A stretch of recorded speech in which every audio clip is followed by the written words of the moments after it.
شخص تھا، بادشاہ تھا، بڑا عجیب اس نے وصیت کی اپنے بیٹوں سے، میں مر جاؤں نا تو مجھے دفن نہ کرنا، مجھے ایک لوہے کا صندوق بنانا، لوہے کے، میرا جو تابوت ہے وہ لوہے کا بنانا، اس تابوت کو ایک لوہے کے صندوق میں ڈال دینا اور اس کو چھت کے ساتھ لٹکا دینا، دفن نہیں کرنا۔ بچوں نے کہا یہ کیسی وصیت کر رہے ہیں آپ بادشاہ سلامت؟ کہتا میں یہ وصیت اس لیے کر رہا ہوں کہ میں قبر میں جاؤں ہی نہ، جب قبر میں جاؤں گا نہیں تو عذاب بھی نہیں ہوگا۔ اس کی اپنی منطق تھی، تو مرا تو بچوں نے اس کی وصیت پر عمل کیا، لوہے کا تابوت بنایا، اس کو تالا لگایا، اس کو لوہے کے صندوق میں ڈالا، اس کو بھی تالا لگایا، پھر زنجیر سے اس کو لٹکا دیا چھت کے ساتھ۔ تو کہتے ہیں جب یہ سب ہو گیا تو ابھی کمرہ بند کیا، رات ہوئی تو کمرے سے آوازیں آنے لگی، سب پریشان کہ تابوت بھی بند، اس پر بھی تالا، صندوق پر بھی تالا، وہ تو لٹکا ہوا پر لیکن اوپر سے بڑی خوفناک آوازیں آ رہی۔ ڈرتے ڈرتے صندوق کھولا، تابوت کھولا تو دیکھ کر حیران رہ گئے کہ اس تابوت میں اس بادشاہ کی لاش کے اوپر ایک سانپ بیٹھا ہوا ہے، اس کے چہرے کو کاٹ رہا ہے، کوئی جگہ نہیں تھی، کوئی سوراخ نہیں تھا، وہ کیسے پہنچا اندر؟ سب حیران۔ اب جناب بڑی مشکل سے سانپ کو نکالا، اس کو مارا، پھر صندوق کو بند کیا، پھر لٹکا دیا، جیسے تیسے کر کے رات گزر گئی۔ اگلی رات پھر کمرے سے آوازیں آنے لگیں، پھر جا کے جب صندوق کھولا، تابوت کھولا تو اس سے بڑا سانپ اس کی صندوق میں موجود تھا جو اس کو کاٹ رہا تھا۔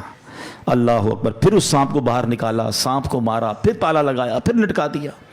اگلی رات پھر آوازیں، جب دیکھا تو پتہ چلا کہ اب تو اندر آگ بھڑک رہی ہے۔ اب بچوں کو سمجھ آ گئی کہ ہم کچھ بھی کر لیں یہ عذاب ہی ہے، اس سے چھٹکارا نہیں ہے۔ وہ بادشاہ کی لاش کو نکالا اور قبر میں دفنا دیا۔ اے میرے پیارے اسلامی بھائیوں، یہ سمجھنی ہے بات۔ ہو رہی ہے عمر بسلے برف کم، چپ کے رفتہ رفتہ دم بدم۔ برف والے کو بیچتے ہوئے دیکھا ہے؟ برف جس کے ہاتھ میں ہو اس کو بڑی ٹینشن ہوتی ہے۔ ایک بزرگ کہتے ہیں میں نے زندگی کا راز ایک برف والے سے سیکھا۔ ایک برف والا تھا، اب تو برف کم بکتی ہے مگر پہلے، آج سے کچھ سال پہلے تو بڑی بکتی تھی، رمضانوں میں اب بھی بکتی ہوگی۔ تو وہ کیا کہتا ہے؟ اے وہ لوگو اس پر رحم کرو جس کا سرمایہ پگھل رہا ہے، جلدی خرید لو ورنہ کیا ہوگا؟ پگھل جائے گا۔ کہتے میں نے جملہ سنا، مجھے بات سمجھ آ گئی کہ میری زندگی بھی تو یہی ہے نا، ہم سب کی زندگی میں کوئی ایک برف کی، ہمیں سب کو ایک بلاک دے دیا گیا، برف پگھل رہی ہے، کبھی بھی ختم ہو جائے گی، کسی کی کل ختم ہونی ہے، کسی کی مہینے میں ختم ہو جائے گی۔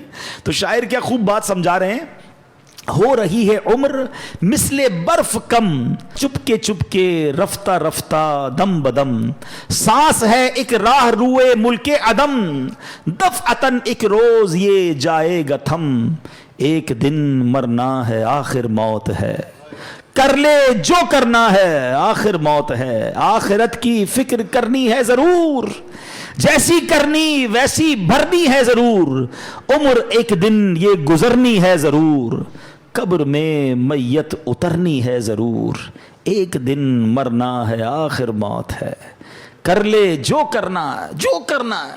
ہاں، لوگ کہتے ہیں میرا کوئی کچھ نہیں بگاڑ سکتا، ارے یہ تو زندگی موج کرنے کے لیے ملی ہے، میں تو ابھی بہت سارے پلان ہیں، میرے بڑے ارادے ہیں۔